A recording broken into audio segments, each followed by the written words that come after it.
আপনার কাছে একটা প্রশ্ন ছিল রোনালদো এবং মেসিকে নিয়ে। আপনি তো জানেন যে এই জেনারেশনের ছেলে মেয়েরা রোনালদো, মেসি, নেইমার এদের মতো এদের ফ্যান। আমি নিজেও রোনালদোকে পছন্দ করি, কারণ সে প্যালেস্টাইনের পক্ষে সবসময় কথা বলে। ইভেন সে তার অ্যাওয়ার্ডও বিক্রি করে সেই টাকা ফিলিস্তিনে দান করেছে। আবার ফিলিস্তিনি শিশুদের জন্য তার অনেকগুলো সংস্থাও আছে। সে মাঝে মাঝেই সালাম দেয়, আবার মাঠে সেজদাও দেয়, মদিনাতেও গিয়েছে। কিন্তু মেসি তো ইসরায়েলের প্রধানমন্ত্রীর সাথে তাদের ধর্মীয় রীতি মানিয়েছে। কিন্তু আমার কিন্তু আর যাই হোক, তারা দুজনে খ্রিস্টান। এখন আপনার কাছে শুনতে চাই যে তাদের সাপোর্ট করা কি ঠিক? আমি রোনালদোর এইসব কাজের জন্য তাকে পছন্দ করি, কিন্তু আপনি এ সম্পর্কে কি বলেন? দেখুন, প্রশ্নটা হাসি উদ্রেক করলেও প্রশ্নটা খুবই প্রাসঙ্গিক এবং আমাদের সমাজ বাস্তবতার সাথে সামঞ্জস্যপূর্ণ। আহ প্রথম কথা হলো যে ইমানদার খেলাধুলা কেন্দ্রিক যে উন্মাদনা আছে, এগুলো ইমানদার কখনো নিজের গায়ে মাখাতে পারে না, বা এগুলোর মধ্যে ইমানদার জড়াতে পারে না। এটা তার ইমানের সাথে যায় না। পৃথিবীর যে খেল তামাশার বিশাল আয়োজন, আমোদ ফুর্তির যে মহা আয়োজন, এটা মূলত যারা আখেরাতে বিশ্বাস করে না তাদের জন্য, যেহেতু দুনিয়াতেই তাদের সবকিছু, অতএব তারা যা খুশি এখানে করে যাবে। ইমানদার আনন্দ করবে, ফুর্তি করবে, কিন্তু শরিয়ার সীমানার মধ্যে থেকে। জীবনটাকে পুরা খেল তামাশায় পরিপূর্ণ করা, এটা কোনো ইমানদারের সাথে যায় না। যে ইমানদার জানে, বিশ্বাস করে, তার আকীদা, তার ঈমান আছে যে সে আল্লাহর সামনে দাঁড়াবে, অনন্তকালের জীবনের হিসাব দিতে হবে, সে আনন্দ ফুর্তি করাটাকেই জীবনের মূল লক্ষ্যে পরিণত করতে পারে না। আজকের পৃথিবীতে এই সমস্ত খেলার যে বড় বড় আয়োজনগুলো আছে, আয়োজনগুলো ভোগবাদী পৃথিবীতে, আখেরাত বিমুখ পৃথিবীতে মানুষকে মজা দেওয়ার জন্য, এন্টারটেনমেন্ট করার জন্য করছে। এর পেছনে মানুষকে ইমান থেকে বিচ্যুত করা, দিন বিমুখ করা, এই লক্ষ্য উদ্দেশ্য যেমন আছে, আবার এর পেছনে রয়েছে, আমাদের সবার জানা আছে যে এর পিছনে বিলিয়ন বিলিয়ন ডলারের বিজনেসের স্বার্থ জড়িয়ে আছে। যেটাকে আমরা খেলা মনে করছি, এটা আসলে খেলা না, এটা আসল খেলা। অতএব সেই খেলার গুটি হচ্ছে আমি। খেলোয়াড় খেলছে, হারলেও টাকা পাচ্ছে, জিতলেও টাকা পাচ্ছে। আয়োজন যারা করছে, বিলিয়ন বিলিয়ন ডলার তারা বিজনেস করছে। বিহাইন্ডে যারা থাকছে, সবাই লাভ থাকছে। তাদের গুটি হলো আমাদের মতো সেই সমস্ত সাপোর্টাররা যাদের কোনো লাভ নাই, লস ছাড়া। আমরা উত্তেজিত হয়ে যাচ্ছি, আমরা কেঁদে দিচ্ছি, হেসে দিচ্ছি।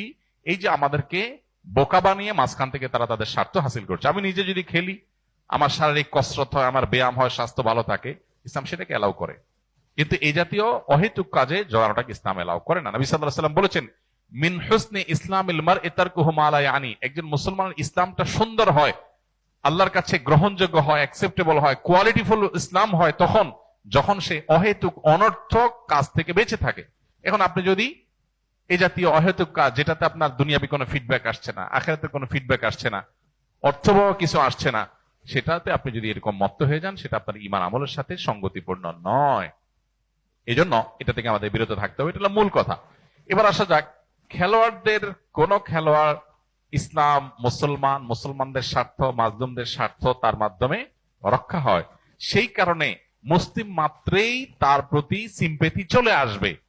এটা খুব স্বাভাবিক একটা বিষয় যে একজন মানুষ অমুসলিম হওয়ার পরও তিনি আমাদের স্বার্থ সংশ্লিষ্ট বিষয়গুলোতে আমাদের পক্ষাবলম্বন করছেন। এটার কারণে তার প্রতি একটা দুর্বলতা চলে আসাটা একটা স্বাভাবিক ব্যাপার, এটুকু পর্যন্ত দোষণীয় না।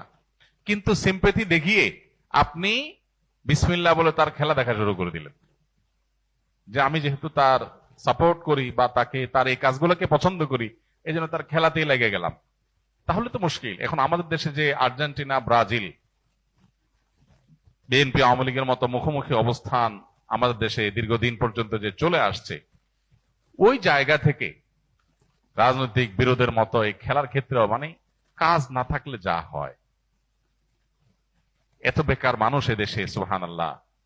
অবশ্য গোটা পৃথিবীতে উন্নত দেশগুলোতেও এই উন্মাদনা ওরা ছড়া যেতে পারছে। মানুষকে বোকা বানিয়ে তারা তাদের স্বার্থগুলো হাসিল করছে, এজেন্ডাগুলো বাস্তবায়ন করছে, মানুষ মোরাল দিকটাকে ধ্বংস করে দিচ্ছে। যাই হোক, তো এই যে ব্রাজিল আর্জেন্টিনার মত পার্থক্য, আপনি হয়তো কোন একটা দেশের সাপোর্ট করেন, ব্রাজিলের সাপোর্ট করেন বা আর্জেন্টিনার সাপোর্ট করেন, তো যেই দলের সাপোর্ট করেন ওই দলের একটা মুসলমান খেলোয়াড় খুঁজে বাইর করছেন, অথবা একটু মুসলমানদের পক্ষে, ফিলিস্তিনের পক্ষে সাপোর্ট দিয়ে খুঁজে বাইর করে এবার এটা দিয়ে দলিল দিচ্ছেন, দেখো আমি এই জন্য এই দলের সাপোর্ট করি। এটা হলো আপনার নফসের পূজা। আপনি দলের ভক্তি জাহির করবেন, সেটার জন্য একটা ঢাল বানাইছেন।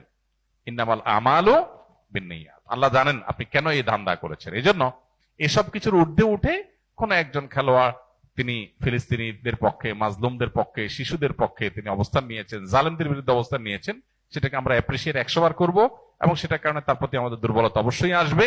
দুর্বলতা এসে আমি তার ভক্ত হওয়ার চাইতে তার জন্য দোয়া করবো, আল্লাহ তাকে যেন হেদায়েত দান করে।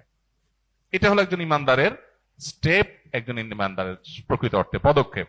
অতএব এটুকু পর্যন্ত দোষের কিছু না। এর বাইরে যারা আল্লাহকে বিশ্বাস করে না, যারা জালিমদের পক্ষ অবলম্বন করে, সে যত বড় খেলোয়াড় হোক না কেন, তার পেছনে আমরা যেভাবে ছুটে চলেছি, এই যদি হয় আমাদের অবস্থা, তাহলে দাজ্জাল যখন আসবে তার হাতে জীবন মৃত্যু থাকবে, ম্যাজিক থাকবে, রিজিক থাকবে, পৃথিবীর খাদ্য পানীয় সব তার কন্ট্রোলে থাকবে, তাহলে তার পেছনে হ্যামিলনের ভাসিয়ালার পেছনে ঘোরার মতো করে কি পরিমাণ আমরা তরুণরা দৌড়াবো, সেটা এই খেলোয়াড়দের পিছনে দৌড়ানো দেখে কিছুটা অনুমান করা যায়।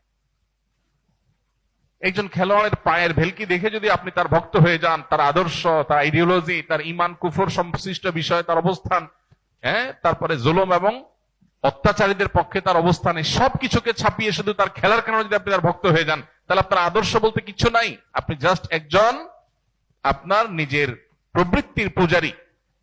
আপনার আকল যদি থাকে একজন খুনিদের পক্ষাবলম্বনকারী, জালিমদের পক্ষাবলম্বনকারী, অভিশপ্তদের পক্ষাবলম্বনকারী এবং অন্যায়ের পক্ষাবলম্বনকারী, শিরকে লিপ্ত, আপনার রবকে যে গালি দেয়, আপনার রবের প্রতি যার অবিশ্বাস আছে, তার খেলা দেখে আপনি পাগল হতে পারেন না। একজন লোক অনেক ভালো খেলোয়াড়, অনেক চমৎকার খেলে, অনেক ম্যাজিক্যাল আপনার তার স্টেপ পদক্ষেপ আছে, অনেক তার ভালো পারফরমেন্স আছে। এই লোকটা আপনার মাকে যদি কটু কথা বলে এবং বলে যে আপনার জন্মের ঠিক নাই, আপনার বাবা এই লোক না, আপনার মার চরিত্র খারাপ, অন্য কারোর কাছ থেকে সন্তান তিনি জন্ম দিয়ে এনেছেন, এই কথা যদি আপনার মা সম্পর্কে কেউ বলে, আপনার মায়ের ব্যাপারে যদি কারোর বিশ্বাস থাকে এরকম আপত্তিকর, সে যত বড় খেলোয়াড় হোক, আপনি যদি কুলাঙ্গার সন্তান না হয়ে থাকেন, তাহলে আপনি তার ভক্ত হতে পারেন না। আপনি যে রবের প্রতি ঈমান এনেছেন, সে রবের অস্তিত্ব, রবকে যে স্বীকৃতি দেয় না, বরং সে রব সম্পর্কে যে কটু কথা, কটু বিশ্বাস, ভুল বিশ্বাস, ভ্রান্ত বিশ্বাস রাখে, সে যত বড় খেলোয়াড় হোক, আমার আদর্শ তাকে আমার ভক্ত হতে দেয় না। আদর্শের ব্যাপার। আর যার কাছে ঈমান নামকে আসতে আছে, মুসলমান নামকে আসতে, সে আজকে এর পিছনে দৌড়াচ্ছে, কার কেউ পিছনে দৌড়াচ্ছে। এই যুবকই যদি বেঁচে থাকে আর দাজ্জাল পৃথিবীতে আসে, সবার আগে চোখ বন্ধ করে বলে দেওয়া যায় এই শ্রেণীর যুবকরা দাজ্জালের পিছনে দৌড় দিয়ে চলে যাবে। কারণ দাজ্জালের হাতে আরো বেশি ম্যাজিক থাকবে, আরো ভক্ত হওয়ার, ফান হওয়ার মতো বহু আইটেম থাকবে। আমাদের অনেক তরুণরা কোরিয়ার আপনার কি বিটিএস, এই তরুণদের ফান হয়ে যাচ্ছে, অনেক ছেলেরা মেয়েরা। এর কারণ হলো তাদের মধ্যে ঈমানি চেতনা নেই, আদর্শ নেই। তারা আদর্শ তাকে এই সমস্ত অন্যায় থেকে বিরত রাখবার কথা। আল্লাহ আমাদেরকে বোঝার তৌফিক দান করুন।